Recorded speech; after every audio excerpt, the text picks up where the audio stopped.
2 minutes to go for the pre-open session to 9 o'clock. Let's get you what F&O picture is looking like. Manoj Muralidharan is Vice President Derivatives at Relicate Broking, is joining us to tell us exactly that.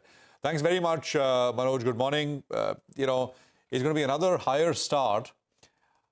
Any red flags at all anywhere from the futures and options perspective, data that you are seeing, or you think it's a clean run ahead? Yeah, good morning, Prashant. Prashant, when we started this series of August, it was more of long positions, if I have to say 80 to 20 is ratioed with the long positions into the Nifty and Bank Nifty were.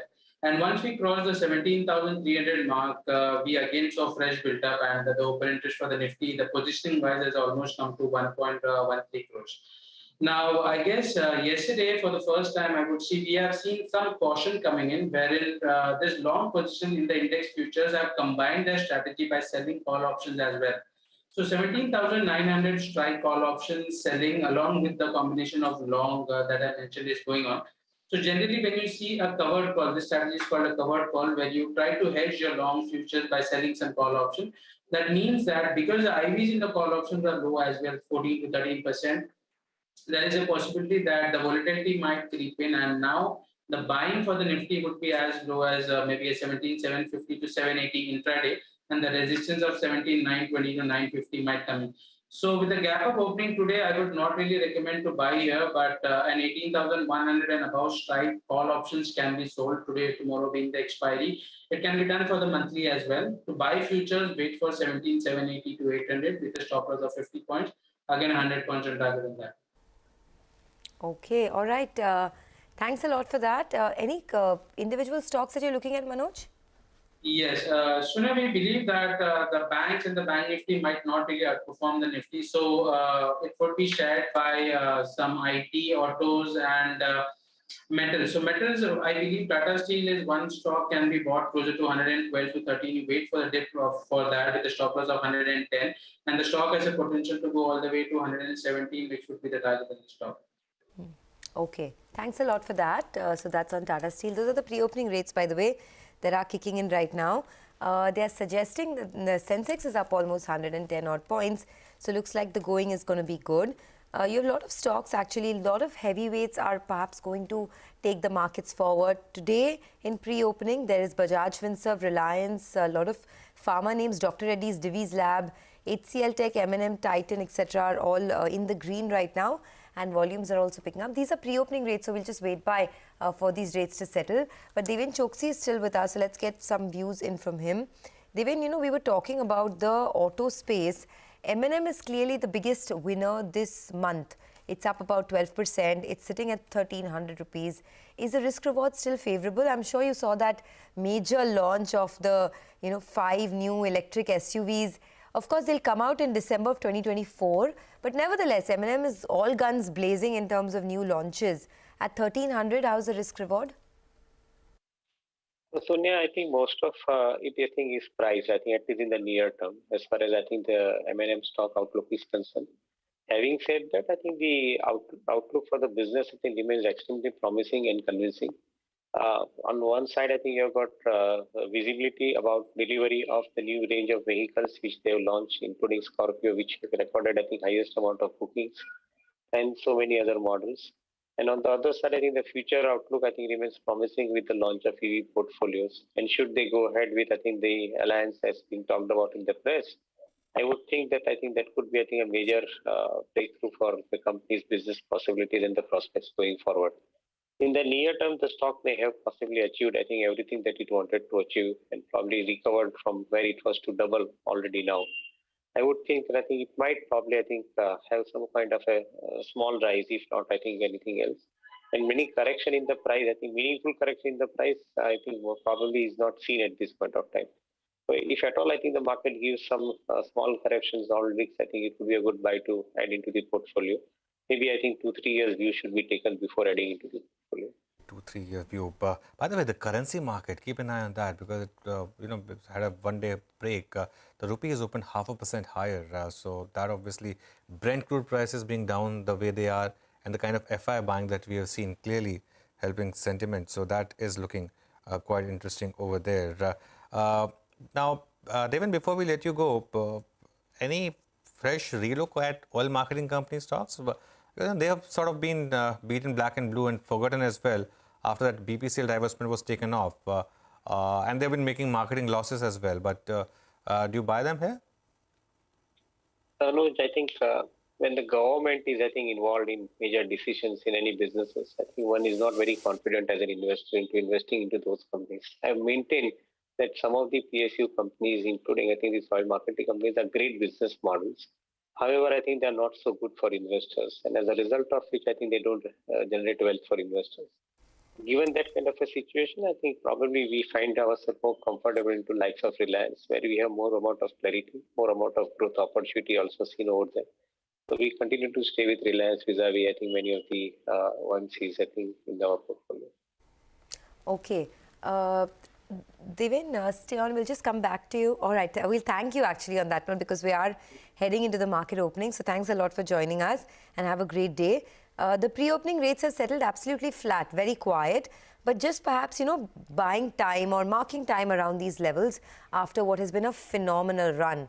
One space that has done exceptionally well is autos. Vasudev Banerjee, analyst at ICICI Securities, joins us now to talk about that. Basu, thanks a lot for joining in. Most auto stocks are at 52-week highs. Is it because of better demand coming through, the supply side issues getting resolved, a mix of both? And what are the stocks that you'd be looking at now to buy despite the rally? Yeah, so Sonia, as you rightly said, that after 3 years of underperformance, finally the sector has been doing well in this calendar year. And the reasons behind them are like the steadiness in retail demand. I am not saying that retail demand is surging away, but it is quite steady in the seasonally weak months of June, July, and this monsoon month of August. If you look at segment-wise, retail demand more or less is steady for last 4-5 months.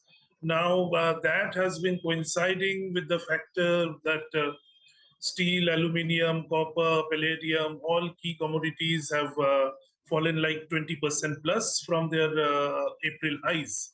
So last one whole year, capital cost of vehicles have moved up by 10 to 15%. That's quite a steep jump post BS6-led price hikes. So that has been pinching pockets of consumers other than fuel prices moving up by almost 30% in last 2 years. So combination of those things taking up the total cost of ownership of a vehicle. So now at least the visibility is there with metal prices softening. No more such steep price hikes going to happen in the near future. And that's what improving consumer confidence. And from an earnings perspective, if I look at retail demand being steady, inventory levels being low, and your raw material prices coming down, that's fabulous for earnings upgrades down the line, and that's why the sector has been doing well. And to add on to that, as you rightly mentioned, crude oil prices also now moving back towards $90 a barrel Got it, level. Vasudev. If it falls further, nothing better. Yeah, got it. Vasudev, good morning. So it's got that, the macro triggers. Now, let's talk about stocks because the one that's led it clearly is Mahindra and Mahindra. It's been a very strong sort of move on the stock, and we've all seen the response to their new products. But at current price, has it run too far ahead of the earnings? What's your view? Yeah, see, I'll say that after losing market share in UV space since 2014, from 45% all the way to 15 odd percentage, it's a remarkable show finally from Mahindra's through launch of excellent models like Thar, Refresh, XUV 700, and now the latest Scorpio N. And the next thing is for investor community to see that how they deliver in terms of auto segment profitability, which still is, I believe, on the weaker side. So volume outlook for SUVs having improved, a bunch of new good models which are going to, now the latest one is going to come in the showrooms from next month for retailing. So demand-wise outlook pretty robust. It's all about profitability improvement for next leg of upgrades. So if you ask the kind of profitability they have been delivering and the kind of steadiness in their tractor segments, the EV deal getting announced, the future EV launches getting shown a couple of days back. So all the major figures are already there in the price. So for incremental upgrades, the main catalyst can be profitability improvement in the auto segment. Okay, there's a big rally that we're seeing in some of these two-wheeler guys as well, right? Eicher Motors, TVS Motors hitting fresh highs too. Between these names, what would your top picks be and what would the triggers be now? See, our top pick in the OEM segment has been Tata Motors, and we are still very much positive on Tata Motors because all the tailwinds of the business are now coming together, where suboptimal inventory for JLR, Range Rover Sport refresh getting wholesale now, raw material prices coming down, currency in your favor, China lockdowns getting resolved gradually, and in India, anyways, Tata Motors is doing excellently well. So if I combine all those things, free cash flow generation outlook only improves. And already company is looking towards 1 lakh EVs in FY24 from present run rate of 3 to 4,000 units a month. So I'm pretty much confident on Tata Motors as the best positioned company in terms of upside potential in the auto OEMs. Yeah. Sure. Okay, that's on the auto OEMs. We spoke about the two-wheeler guys. You said Tata Motors is your top pick. In the commercial vehicle space, you also like Ashok Leyland. What is the upside that you see in terms of earnings? Because there is this expectation of a huge infrastructure pickup, but we haven't really seen that flow through yet. What's your view here? So Leyland definitely is a proper derivative of the CV cycle. And if I look at today's market size is FY22 is still half of the peak of FY19. And if I look at the weekly retails of MHCV sales, it has been quite strong in these seasonally weak months, and almost 6,000 retails a week, which means 3 lakh units in FY23 against 2,20,000, which means the industry is implying 40% plus growth in fiscal 23. And it's an operating leverage dependent play. And steel price correction is only going to add on to the overall earnings outlook. So Leyland definitely is one of our topics. We have a price target of 182, where any value unlocking of switch mobility, the EV arm will only add on to the potential valuation. All right, Vasudev, we'll leave it there today. Thanks a lot for joining us. The pre-open has settled 43 points higher on the Nifty, in line with the SGX Nifty, 111 higher on the Bank Nifty. In the broader market, Aarti Drugs and Bharat Gears, two stocks in news, are your top gainers. So that's something, of course, we will perhaps revisit. But for now, let's take the 9-10 call. Sudarshan, if we open here, your approach remains the same. Wait for an intraday dip and then jump in, right? And what's your 9-10 call? Absolutely. That's what you should do. Be on the long side, wait for a dip. And PFC is a buy with a stop under 115. Okay, PFC is a buy. Sudarshan, thanks a lot for your time today. Mitesh, your 9-10 call? Yeah. Anuj, I would choose to go long, and that will be on Ambuja Cement. That's a buy. Keep a stop below levels of around 388 here, and a target of 412 to begin with is what I'm looking at. Okay, fair enough, Mitesh. Thanks for that. Let's revisit some stocks before we hit the market opening. Sonia, you're tracking MGL. Yes, so there's been a cut in prices that MGL has undertaken, and because of that, I'm expecting the stock perhaps to be a tad bit in the red. They've cut CNG prices by about 6 rupees to 80 rupees a kilo. They've also cut PNG prices. So, put together, I guess this would mean some kind of operational pressure for MGL. PNG prices have been cut by 4 rupees to about 48.5 rupees per SCM, and the stock, as we speak, is down about 1.5%. But Ekta is also with us to tell us why she's watching Aarti Drugs this morning. Ekta. Thanks for that. That's because the government has recommended a continuation of an anti-dumping duty on ofloxacin imports from China, which is basically what Aarti Drugs was pushing for quite some time. They had filed an application for the anti-dumping duty on these imports because of dumping of the intermediates as well as the API, which was causing material injury to the domestic industry. That was what Aarti Drugs basically application was for. There was a lot of to and fro. The government had initiated completed a probe in 2021, and now after a lot of industry discussion and papers and comments, this is basically the decision that maybe there will be an anti-dumping duty both on the API as well as the intermediate, which basically goes into the eventual production of the final product. Aarti Drugs would benefit from this because they get around 8 to 9% of their sales from this particular antibiotic. Okay, Ekta, thanks a lot for that. That is Aarti Drugs up about 16% or so. Let's look at some more stocks in pre-open because, as I said, it settled in line with what the SGX Nifty was telling us. And a couple of these metal stocks, Vedanta and Hindustan Zinc, have been in focus. Of course, the big rally happened yesterday. But Mitesh, any view on Vedanta or Hindustan Zinc? See, Hindustan Zinc is something which I'm not tracking, but Vedanta has been moving up slowly for the last few days, and my sense is that I think the stock is still showing good enough strength to head towards the 200-day average moving area, which is closer to about 283, 284. So I think we have a significant upside left over here. Okay, and the other stock that I wanted to discuss, FNO stock, IEX.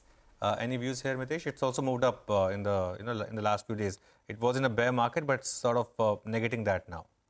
Anuj, I've been tracking this stock. So good breakout yesterday. It had a gap down on 28th of June, so it's hitting that gap area, which is around 174, 175. I think that's one of the last remaining levels for the stock. But once it clears that, I think the rally should possibly extend, and that could happen to about levels of 183.5 to begin with, and most logically the targets are closer to about 194. All right, Mitesh, thanks for that. Let's now focus on the market opening because we have just about 15 seconds left for markets to open. Remember, we are opening very close to the all-time high, within 4% of all-time high for the Nifty, and from the recent low, the markets covered more than 2,000 points in a matter of less than 2 months. The first rates are in. The Nifty is up about 31 points. The Bank Nifty is up about 83. It's seeing some profit taking at open. I think you would expect that. Now the Nifty's gains are down to just about 25 points. The mid-cap side of the market, though, is opening really strong. And now the Nifty is also seeing some buying once again. The Bank Nifty as well is up 110 points. Well, what's leading it? On the upside, you have Larsen & Toubro, which is up close to 1%. There's Axis Bank, which is doing well. NTPC is actually the top Nifty gainer right now, up 1%. Asian Paints has now overtaken. So Asian Paints is now within 1.5% of yet another lifetime high. What a stock it's been all through the last decade. Sun Pharma, IndusInd Bank, Hindustan Unilever, are few other stocks. Eicher Motors, that's a 52-week high for Eicher Motors, by the way. Bajaj Finance doing well. Lever is doing well. What's not doing well? HDFC Twins. HDFC is down 1%. HDFC Bank is down about 1%, which is very interesting because they have been in some kind of an uptrend, but this morning at least they are down. And IT stocks, both TCS and Infosys, a bit down. So that's sort of keeping the lid on the index. The four big heavyweights, actually these are the four of the top 5 weighted stocks on the index as well. Infosys, TCS and the HDFC Twins. So that the market is looking actually quite strong, especially in the broader market, Sonia. Absolutely. So the index, the mid-cap index is up 130 points, and all the Adani Group stocks are hitting fresh highs today. Adani Power, Adani Wilmar, Adani Enterprises. So that whole lot, is looking very good. And volumes are also picking up over there. Since we're talking about fresh 52-week high, I just wanted to point out some more stocks. REC, BEL, Karur Vysya Bank, Eicher Motors, you spoke about that, TVS Motor at a fresh 52-week high, Chola Investment at a fresh 52-week high, Adani Total Gas, Adani Transmission, all sitting at fresh 52-week highs right now as we speak, Adani Power as well. So that's a list of gainers, that's a list of stocks hitting fresh highs. Apart from that, you have big volume buzzers as well. Apollo Tyres has been gaining ever since it reported its numbers. So Apollo Tyres is up about 2% Yes Bank, Ambuja Cement, a couple of other names. Ashok Leyland has been gaining quite a bit of ground as well. Techno Electric has received an order and that stock is up 10% right now, Techno Electric. So keep an eye out on that. Mahanagar Gas on the price cut is down almost about 2.5%. So the volumes are also picking up on Mahanagar Gas. DFM Foods, remember, the price band has now been revised from 20% to 10% on that delisting. So DFM Foods yesterday was a big mover, today as well. Just keep that in focus. NXT Digital has received a merger, the nod for the merger with Hinduja. So that stock is also in the news this morning. Max Healthcare is in the news as BNP Paribas has bought over 1 crore shares at about 30 about 350 rupees. So keep an eye out on that stock as well. So these are some of the stocks that are in the news.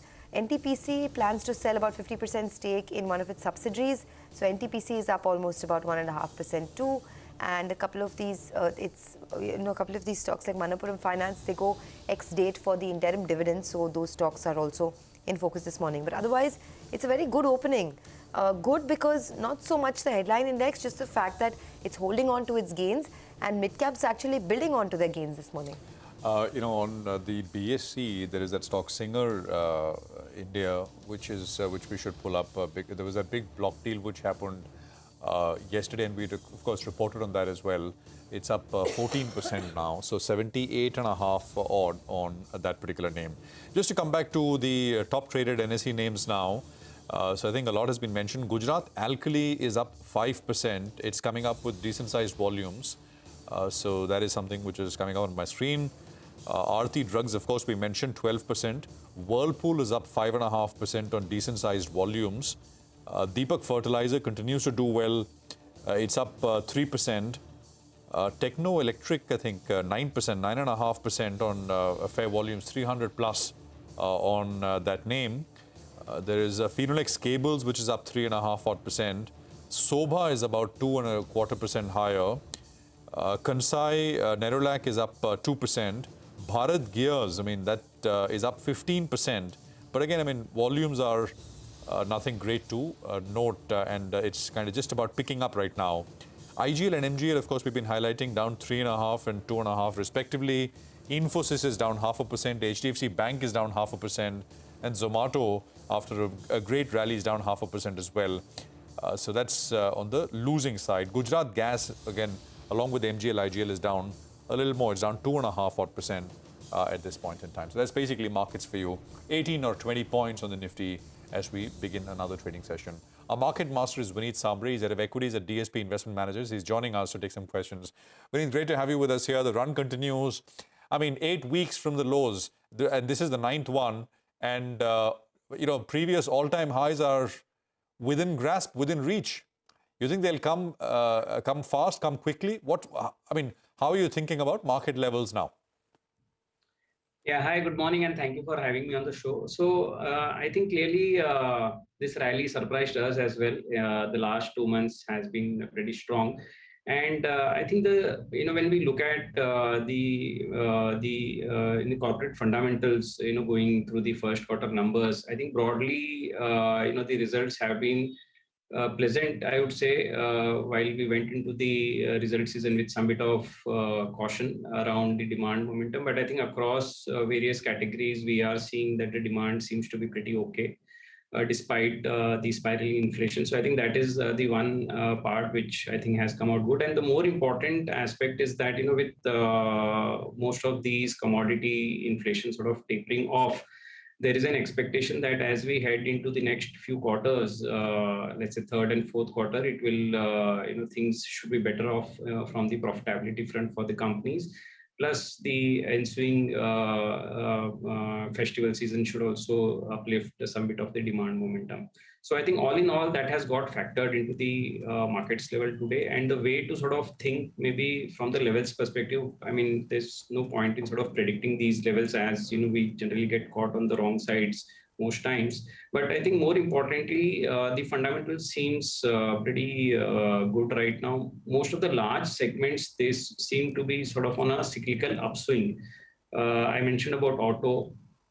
Real estate is doing well. We saw the order book position of a lot of these engineering and capital good companies. I think they are at their all-time highs today, which is also a signal of a lot of activities which are happening and sort of likely to benefit these companies. So I think some of the larger segments, and banking, one of the largest, is actually started showing good credit growth. So all in all, I would say things are being on a cyclical upswing, which bodes well for the long-term outlook of the markets. Okay, the stock of the moment is Whirlpool. Just look at that. It's just a breakaway gap, and then just building onto that. So it'll be interesting to see the top F&O gainer, and the market's been all about momentum of late. So just keep an eye on that for the rest of the day. Vineet, good morning. Consumption has come back in a massive way. In fact, it's a bit of a deja vu. consumption and those financing the consumption are leading this run once again, which is what we had when the last bull market started, before IT took over. But your view on how some of these stocks have moved up, the consumption names, both discretionary and non-discretionary? Right. So Anuj, I think between the discretionary and the non-discretionary, I would say that with the opening up of the economy, I think there is a good amount of uptick which we have seen across few categories within the discretionary. Largely, auto right now seems to be pretty resilient, and we were sort of anticipating some bit of cyclical uptick there. So that has come out well. But I would assume that when we look at the data points of most categories which are likely to be beneficiary of the opening up of the economy, people going out and spending, I mean, those are happening. The urban centers and the metro centers are doing well. The one side, which is the rural and the entry level or the mass category, is struggling a bit right now, which to us also is most likely, should come back as we see, some of the rural outputs coming out better with good monsoons and good reservoir levels. So I think overall, the consumption trend, we would like to believe or prefer the discretionary over the non-discretionary as of now. On the non-discretionary or the FMCG categories, I mean, for them also, the bigger factor has been the inflation, which has actually impacted them. The volumes have been a bit low right now. But with a lot of their raw materials also actually the price inflation abetting there, I think they should also sort of see some benefit over the next 2 or 3 quarters. But the valuations there are a bit punchy, which is what we would like to sort of focus more on the discretionary part as of now. So when you say focus more on discretionary part, what are you looking at? What do you think the sector of the year could be from here on? There's, I mean, it's very difficult to call out sector of the year type of a concept. But I would say that, within discretionary, you have auto, which, we would sort of continue with our view about the cyclical upturn there. That's one, that's a large category to think about. Then there are smaller, categories which should benefit, let's say, within the retail, I would say footwear, the food retail companies. I mean, these are the ones where we are optimistic and we hold them in the portfolios as well. Okay. I wanted to also ask you about some spaces which had done exceptionally well, then had a big fall, and now are seeing a resumption. Mid-cap IT, for example. Of course, these companies are in different spaces. So, Tata Elxsi supplies to a lot of the EV guys. So, there is a special, uptick that they're seeing there in earnings, etc. But overall, mid-cap IT, is this a time to be buying? Is this a time to stay away? So the way we are thinking, Sonia, is, we are conceptually positive on the business outlook for the next, let's say, a few years, looking at how, the digitization is happening, cloudification is happening, and most of the companies maybe are well aligned today in terms of, their verticals or, the companies which customers they are catering to. So I think we definitely have a good long-term outlook. The only thing what we believe is that as we keep hearing more noise around the recession fear, the slowdown fear in the US and the European markets, I mean, these things are likely to, let's say, impact some bit of the growth expectation which these companies have over the next 2 or 3 quarters.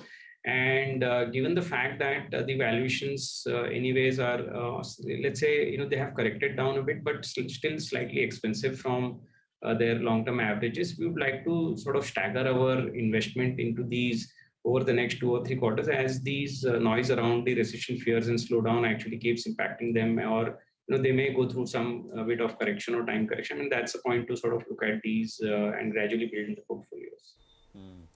So for many of these, maybe a little lower levels, Vineet, that's what you're saying? Yes, Prashant. That's the thought. Okay. Sorry, you said you mentioned earlier footwear, right? As a space that you like? Yes. And could you just talk to us a little bit about without naming names, what are you bullish about? Valuations again there, are they too high? Are they still reasonable? I mean, we don't have that many listed now. We've got a new one and a bunch of old ones. So, actually, the industry has gone through, cyclical downturn because of COVID. We had school, colleges, offices all shut. And now, most of these institutions, as they open up, I think the demand momentum should also normalize. So, the category, it's a 80,000 crore market, and the companies here, they organized maybe 5 or 6 of them who are large, leading companies with good distribution, trying to do a good job in terms of the brand improvement, the positioning. I think these are the companies which I believe, and anyways, the footwear, overall usage pattern in India is improving. People wanting to have, footwear for different occasions.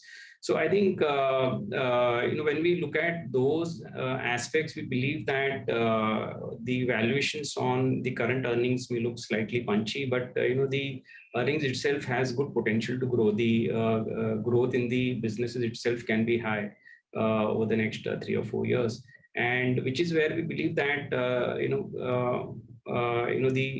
higher valuations is something which one has to be careful about. But I think those are also justified given the kind of penetration opportunity and the overall growth option which is available in this category as such. Okay, Vineet, the other space which sort of divides the street right now is metals. We've had a reasonable run from the lows. But a lot of this depends on how global things are playing out, the dollar and the cycle. As a fund manager, what's your view? Do you have a lot of metal stocks in your portfolios? If yes, how are you approaching the current cycle? So metals, I am pretty underweight, let's say, in my portfolio. We have other managers who have some bit of exposure out there. In the long term, Anuj, what we have sort of seen is generally it's very difficult to predict the commodity cycle, and the best way to sort of play the metals has been when the stock actually corrects down to around 0.6, 0.7 book. And then you have to play through as the stocks actually head up beyond 1.5 book. So I think that's the range in which these stock needs to be sort of tactically traded upon, and I think that has worked well. Now, in the 2 months in the fall in the market 2 months back, I think the some of the stocks had corrected down to decent valuation. I mean, that was, let's say, a good point to tactically hold on. But right now, I think one can actually sort of wait. The news around the China economy, which is the largest consumer of metals, is also not coming out very strong. Most companies are looking to sort of show massive declines in their profitability over the next 2 or 3 quarters. So I think as these companies go through their own, let's say, volatility in price point, one should keep an eye on the valuations and sort of think of trading these metals as such. Okay, one final question then, Vineet, because your mid-cap fund has done, of course, exceptionally well in the past. Wanted to ask you, is this a time to be venturing yet again into mid-caps? I know it's an unfair question because it's largely a bottom-up approach that one must look at, especially in volatile markets like this. But do you think mid-caps will outperform the large caps over the scope of the next, say, 12 to 18 months? See, I would actually continue my view that overall, I think mid-cap and small caps as a category, they are, they generally actually provide a good amount of, growth opportunities for investors with a long-term mindset. Most of the companies, they have, there are a lot of leading companies which actually don't find the large cap universe, let's say it is ceramic names or a lot of home improvement businesses, and agree as a category, and you find them in the mid cap or the small cap universe. So the only way to play some of these large opportunities which can grow multifold is available there. And I would sort of continue to hold my view that over a longer term, mid caps and small caps should generally outperform. One more important aspect which we have sort of observed in the last 2 years post COVID has been there is a massive consolidation which is taking place, which is healthy for the large leading companies, the good brands. I mean, they are consolidating, they are gaining market share, and that only tells us that these companies are going to sort of show stronger growth over the next few years maybe, and hence it's a good time to sort of think about mid caps, small caps as a category, have a decent weight in your portfolio depending upon the risk profile, and then continue to hold them for not 18 months, but beyond 3-4 years. I think that's the way to play these categories. Okay. All right. We'll leave it at that. Vinny, thanks a lot for joining in, and all the best for, the quarters to come. By the way, the Sensex, I mean, for whatever it's worth, this is a psychological level. 60,000 is here for the first time since April of this year. And remember, we've been through a very volatile phase between April and August. And now the market has once again got back to that psychological level. So, I mean, just goes to show that bull markets generally climb every wall of worry. There are bear phases, but eventually this is perhaps, a volatile phase in a larger bull market. Well, absolutely. I think for a country like India, that will always be the case. We are where perhaps the US was some 30, 40 years ago, Sonia. So, if you're talking about a 30-year period, whether the last 30 years or the next 30 years, one thing that you can be sure of is that equities as an asset class will outperform all other asset classes, especially fixed deposit. The worry is always, these in-between phases, and that's the trick to stay on, during the run. I think that's important now. Yeah, 60,000 is back here. Okay, and one big stakeholder in this market, equity markets, and overall is LIC. The company delivered its Q1 earnings. Now, the annual premium equivalent, or APE as we call it, has seen a 28% year-over-year rise, and the assets under management are also up about 7%. The VNB, or the value of new business margin, however, has dipped to 13.6% in Q1 versus 15% in FY22 because of a change in the product mix. Raj Kumar, who is the managing director at LIC, joins us now to talk about that. Mr. Kumar, thanks a lot for joining in. I want to start by asking you about the growth that you expect in the full year of FY23 on the APE front, the annual premiumized premium equivalent, the APE growth. What could it be for the full year? Yeah, good morning. You see, what we have already said in the previous interviews also, that we are looking towards increasing our non-par business in future. Plus, we are also working on the non-single premium. Both of these will be contributing to the AP. The Q1 figures, as you have rightly conveyed, is that on year-on-year 28% growth in the AP. What we are looking at is that we continue to have this kind of momentum in future as well. And since overall the market's economic situation is improving, so we believe that this kind of growth will be possible for the full 1 year also. Mr. Kumar, good morning. IRDAI had given a target to all life insurance companies, right? The premium growth target. What is LIC's target, and is it achievable? See, we have to look at this thing from this angle, that the protection gap in India is at 83%. The penetration is just 3.2% of the GDP, and the density is at $59 US, which is comparatively low even with the many Asian countries standards also. So there is a lot of scope for the life insurance sector to grow. Yes, the targets which are given looks to be a little stiff, but we will be working towards that, to put all the strategy in place to see that we try to achieve those targets. Okay, but what is the target, sir, specifically? No, specifically, nothing has been conveyed in writing to us presently, but there was a discussion, and it is in the range of 30-35%. 30-35%. Okay, but nothing officially has been communicated in writing to you, you're saying? Yeah. Got that. There was a discussion some time back. Yes, and we've been reporting and sort of telling our viewers about that as well. Now, with regards to the value of new business margin quarter on quarter, which has come off, what exactly changed in the product mix, if you can explain that?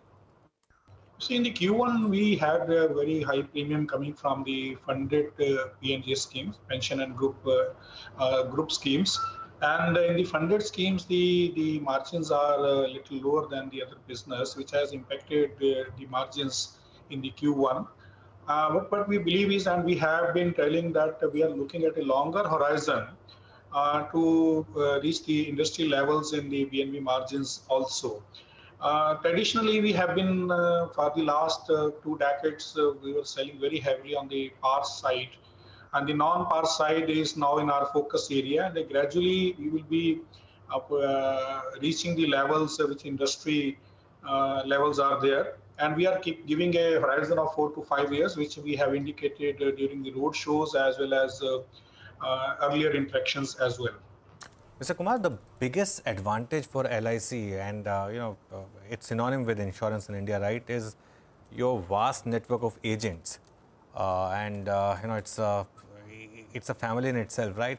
And now the regulator is considering a proposal to for agents to mandate, to mark down the commission on the policy document itself upfront. Do you think that will hit business or not quite?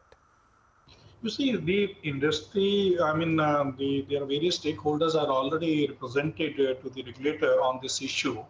In nowhere in any industry, this kind of figures are given upfront. But yes, for the transparency, probably it is a very good thing to mention it upfront. But India as a whole is not a very mature market. The rebate being asked by the policy holders is rampant throughout the country. And when it is shown upfront, probably I don't know how this rebating will go. But at the same time, the regulator has not taken a final decision on it. They had indicated that it's on the discussion stage only. And they will take into account all the pros and cons of the proposal. But as a whole, this is a very transparent thing for the policyholder to understand what kind of commissions are being paid to the agent on a particular line of business. Sir, I want to ask you a little bit about the Vnb margins. I know we spoke about that briefly, but in this quarter, the margins fell to 13.6% from 15.1%. What led to that fall? And earlier you had guided for a Vnb margin band of 20 to 25% by 2027. Given the pressures that you're seeing now, would you want to change that guidance in any way? No. We don't want to change that. You see, we are taking a number of decisions internally. The number one is that we have already strategically decided, and we had conveyed it many times, that in the next 5 years, we are going to launch on the non-par products. We are going to put a reward and recognition system for distributors also. And extensive training sessions have already started to make them aware about the need and the market which is available for the non-par products. It's not that the non-par products are new to LIC. There was a time some 30 years back when we were selling majorly non-par products only. So our teams are knowing about it. But the strategically is that we will be putting more focus on the non-par side. But we have to also take into account that I am not going to weaken my strength, which is on the par side. So what we are looking at is a normal growth happening on the par side and a very high growth coming from the non-par side, which is already happening. And the tie-up with the banks, which is there, we are having the largest outlets available. We are already in the process, and we have started targeting them. And we are expecting that a very, very handsome growth, which will be more than 100% kind of thing in the non-par side should happen this year. So just to go back to that earlier point, I mean, there is, of course, business as is, and how business will be if IRDA has its way, because there are so many of these new regulations which are being proposed, under discussion, etc. So let's come to expenses of management, where the regulator is essentially asked you to curb that. Do you think that is doable? There is also, I think, a proposal for you to bring it down every year. Just your thoughts on that and how that will impact business if it were to come and be made a rule.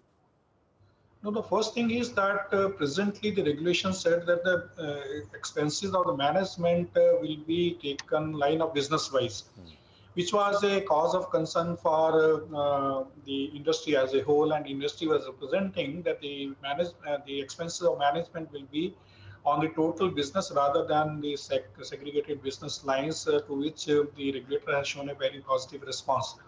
The second part is that already there is a limit of 15% on the expenses of management, and LIC is working well within those limits. But having said so, yes, there is a scope for bringing it down further. It can be achieved in many ways. Number one is the growth in the total premium income. The other is the cost efficiencies, the digitization processes.